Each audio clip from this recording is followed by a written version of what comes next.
Bir ovchi ustiga kelib miltig'imni olsam boshqa yoqqa ketib qolyapti o'q. To'g'rilab bering deganda shunday qarab taqqati bitta urib mana to'g'ri bo'ldi. Bir tanga tillo bo'ladi deganda, shuningga bir tanga tillomi deganda bering degan. Shunday taqqati yana urib mana endi bo'ldi, o'z asliga qaytdi.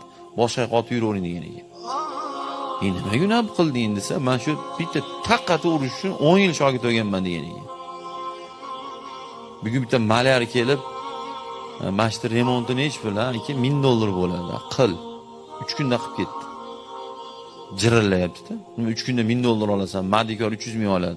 U mardikor 300 ming oladi. Usta 300 ming olmaydi. U o'sha uyimizni 3 kunda zo'r qilib 3D qilib deydimi, 5D qilib deydimi, nima bo'lsa ham zo'r qilib remont qilish uchun bilasan 10 yil kirasiga haydagan bechora. O'pkalar tamom bo'lgan. Buguniga qaramaysiz, o'tmishiga qaraylik biz.